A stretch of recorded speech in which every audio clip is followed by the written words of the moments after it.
Honorable Speaker, Chief Minister, Ministers, Leader of Opposition, and Honorable Members.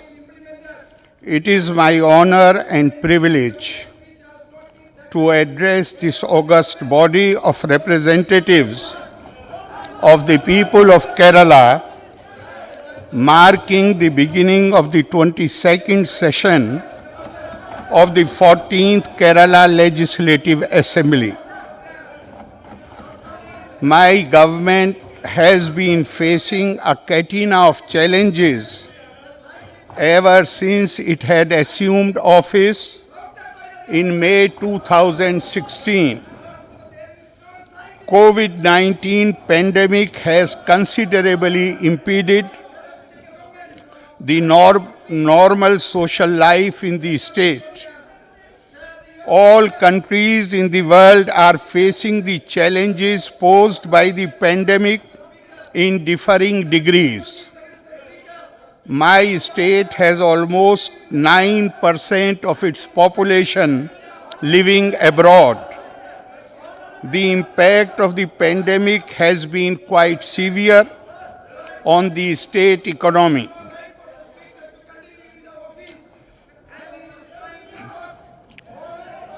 I would like to remind the honorable members that I am doing my constitutional duty, and it is expected that no obstruction shall be created while governor is performing his constitutional duty.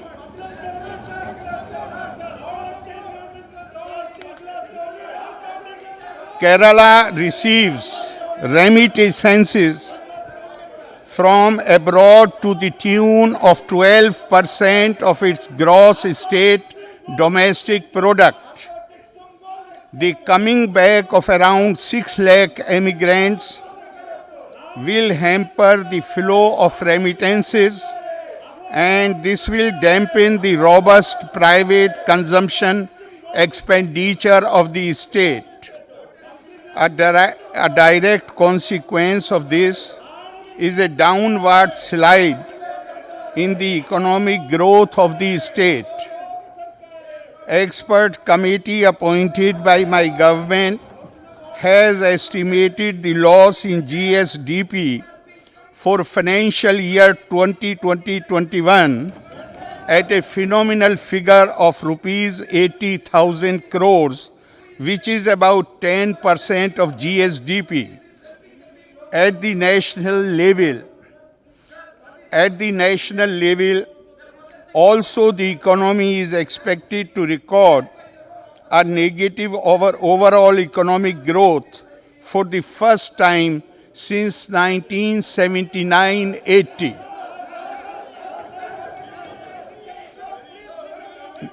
The deep dent faced by the economy is bound to adversely affect the revenues of the government at various levels. The state governments, including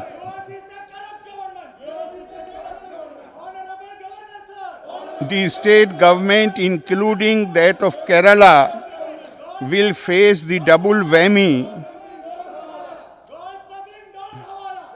You have already raised, you have made it known. Please let me do my constitutional duty.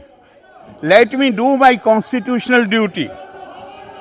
The state governments, including that of Kerala, will face the double whammy of lower own tax revenue collections and reduction in the devolution of central taxes due to the economic downturn resulting from the pandemic impact. Along with reduced revenue inflows, the expenditure burden of the state has also gone up. This has led to a difficult fiscal scenario in my state. It is highly gratifying to tell the world at large that my government has taken up this challenge squarely and has lined up its promise that no one shall go hungry during the lockdown period. Rupees 20. This was made possible with the active participation of local self-government and community volunteers.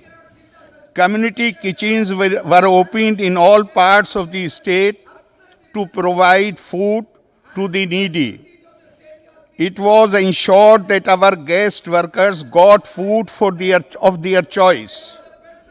The treatment for COVID-19 is being provided free of cost in all government hospitals in the state. Essential commodity kits are being distributed to all ration card holders holding families free of cost. The lockdown claimed to prevent community spread of COVID-19 undoubtedly disrupted the economic activities like trade, commerce, and industry. Kerala was the first state in India to announce a pandemic relief package to the tune of rupees 20,000 crores.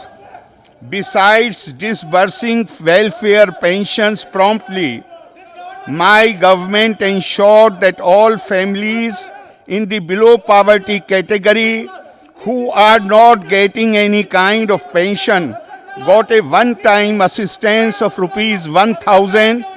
Around 15 lakh families got this through direct benefit transfer. You have already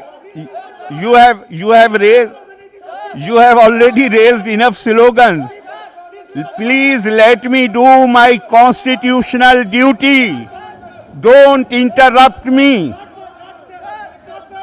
My government also came up with innovative ideas like Subhiksha Keralam package in agriculture and allied sectors. Besides being a source of income to thousands of families, this initiative also boosted the morale of the people. My government announced a 100-day program on September 1st, 2020. This program encompassed a number of sectors. A major highlight of this program was the initiative to generate 50,000 job opportunities within the program period. I am extremely happy to share with you the fact that we have exceeded the target and generated 116,440 job opportunities.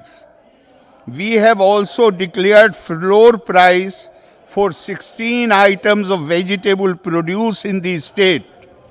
This will go a long way in incentivizing vegetable production in the state. My government believes in continuous accountability to people.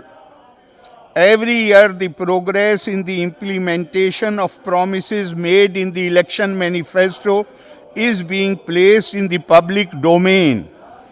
Likewise, the progress in implementation of the 100-day program has also been made public. My government is now implementing the second 100-day program.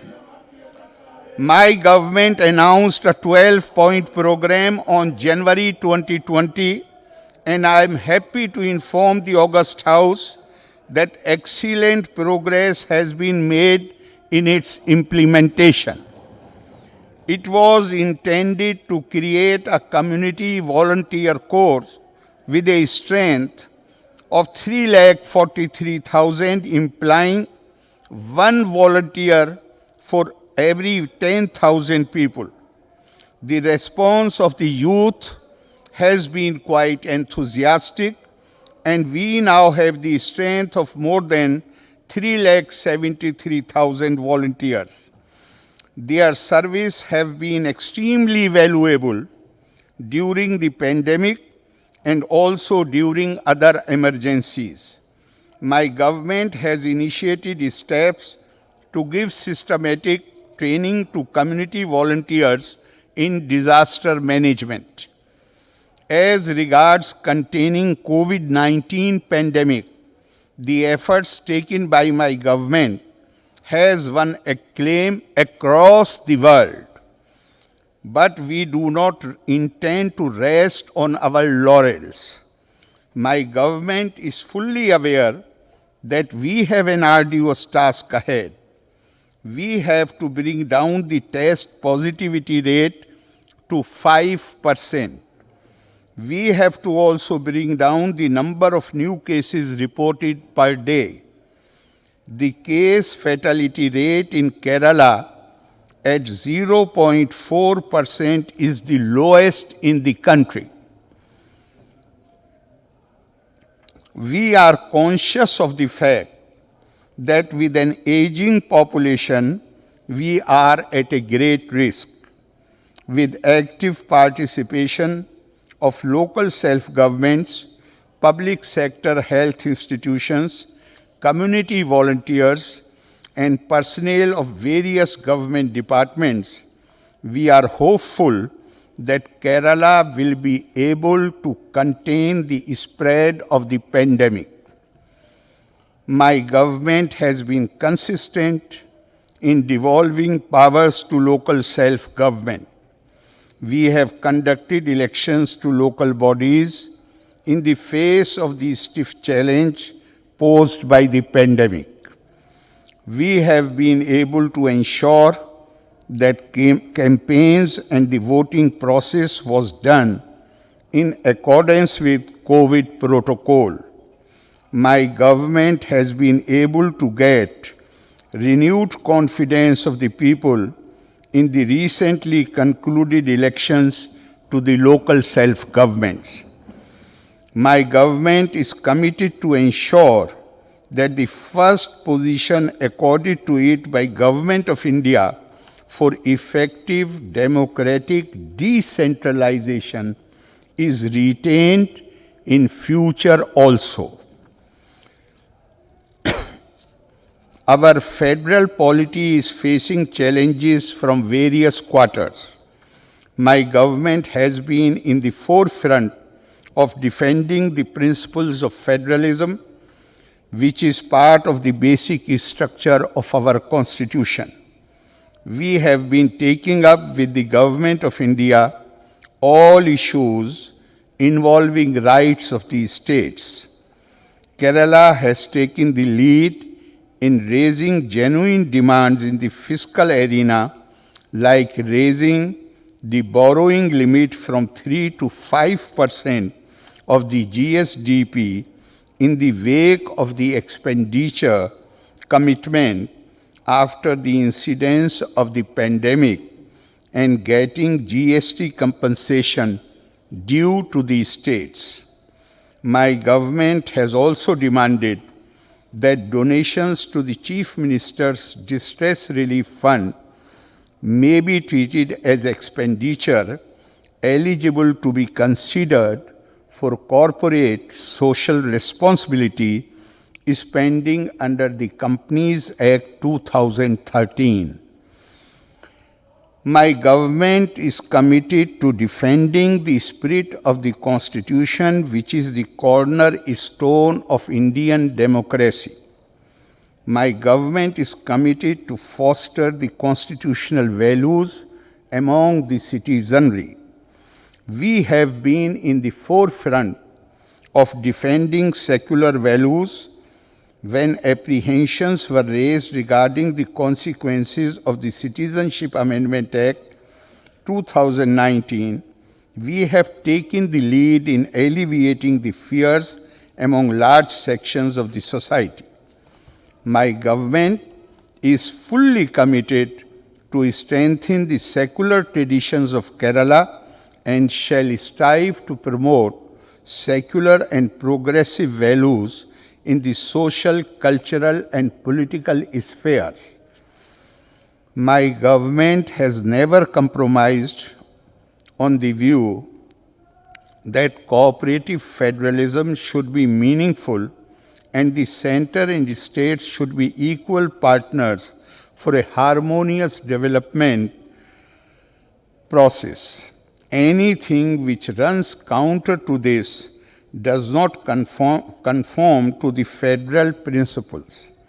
The center, states, and the local governments occupy important positions in a federal polity, and their freedom to function effectively in their assigned policy domains should be respected.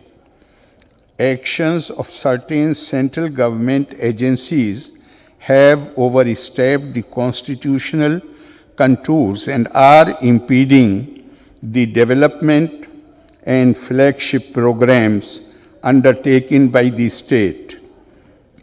This has had a demoralizing effect on honest and hard-working officers. In such a situation, cooperative federalism will lose its content and remain only in form. My government has made this position abundantly clear before the public and its communication with the center.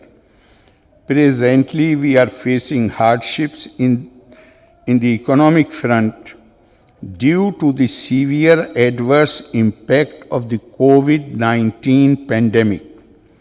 But my government has been taking proactive steps to mitigate the rigors of COVID-19 pandemic and revive various sectors of the economy which have been adversely impacted.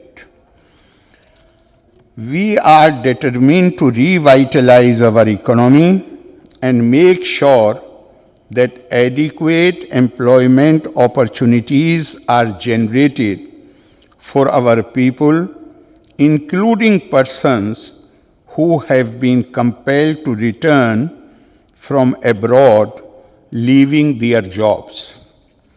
My government, which will be completing its 5-year term in May 2021, has all along been committed to the infrastructural development and inclusive economic growth. We have undertaken infrastructure development projects worth 56,000 crore rupees through Kerala Infrastructure Investment Board. My government has hiked social security pensions to 1,500 rupees per month from 600 rupees per month. We have also made sure that the pensions are disbursed every month to the beneficiaries. Constraints have not stood in the way of making our promises a reality. Under the Livelihood Inclusion and Financial Empowerment Mission project, 250,000 families have got secure houses. My government is committed to create an excellent investment climate in the state so that entrepreneurs will consider Kerala as their investment destination. We have made good strides in providing a legislative framework for making doing business in the state easy. My government has also taken steps to motivate officials to process requests for investments speedily and in a transparent manner. My government believes in strengthening the public sector, and our efforts have shown good results. We expect that Kerala, which occupies a pride of place in human development indicators, will become a state which will be the destination for manufacturing sector too. Steps to combat COVID-19 and related woes. A control room was set up on January 24, 2020 at the Directorate of Health Services to supervise and coordinate the activities across the state. 24/7 COVID-19 war rooms were established to facilitate essential travel and address the doubts of people stranded during lockdown, including 5 lakh guest laborers working in Kerala. Kerala was the first state to initiate an exclusive information, education, and communication campaign to create awareness about the spread of COVID-19 through the Break the Chain campaign. The campaign was initiated as early as February 2020. This campaign went a long way in creating awareness about the steps to be taken to arrest the spread of the disease and earned accolades for the state. Additionally, campaigns to create awareness through posters, videos, and presentations were also designed. Training to health and staff of other line departments and volunteers were conducted. Training materials have been hosted on Kerala Health Online Training YouTube channel, official websites, and are also disseminated through emails and social media platforms. The Kerala Epidemic Disease Ordinance 2020 was notified on March 27, 2020. The comprehensive management of COVID-19 in the state covered all the 3 aspects of healthcare: preventive, curative, and rehabilitative. A well-established governance structure was put in place by my government to combat COVID-19. A core committee chaired by Honorable Chief Minister, a crisis management group, and core group chaired by the Chief Secretary, the action group headed by the Principal Secretary Health and Family Welfare Department to coordinate agencies at state level, ensured a smooth facilitation of COVID-19 management activities and timely intervention in resolving issues on a day-to-day basis. At the district level, district collectors spearheaded COVID-19 management activities by coordinating health, revenue, police, and other departments in conjunction with local self-government. Ward-level rapid response teams were set up under the aegis of concerned local body, the fulcrum responsible for community participation, general awareness, and compliance. The preventive management strategy is relied on the Indian Council of Medical Research protocol of testing, isolating, and treating. Adequate testing facilities were ensured in all the districts with the involvement of the private sector. Disha helpline centers were set up in all districts. Psychosocial support calls were made to COVID positive patients, persons under quarantine, patients facing psychological and psychiatric challenges, children with special needs, guest workers, and elderly people living alone. COVID-19 step screening, testing, education, and prevention.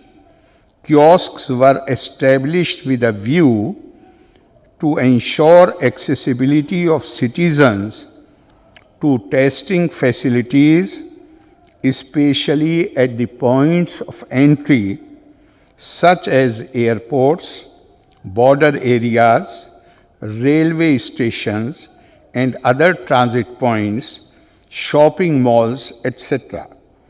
Step kiosks were also started on the way to major pilgrimage stops like Sabrimala. As part of curative management, treatment support to patients was given at their homes. COVID first line and second line treatment centers and COVID hospitals.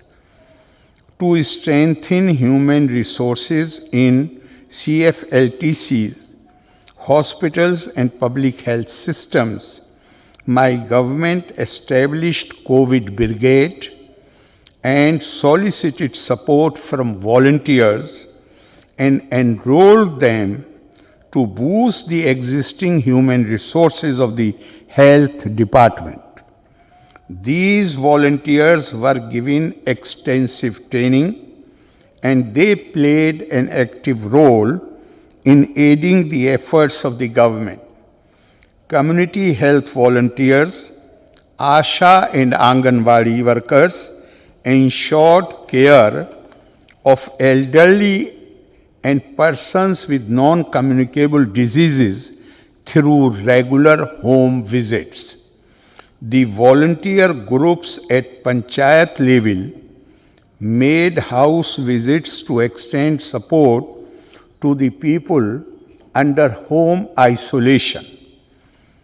Community kitchens were started across the state for distribution of food to patients, those in quarantine and isolation, and other needy people.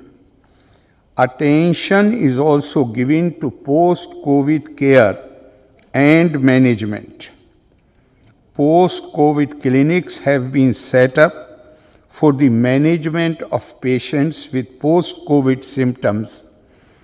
These clinics are set up at peripheral hospital level and referral clinics are set up at the taluk, district, and general hospitals and medical colleges.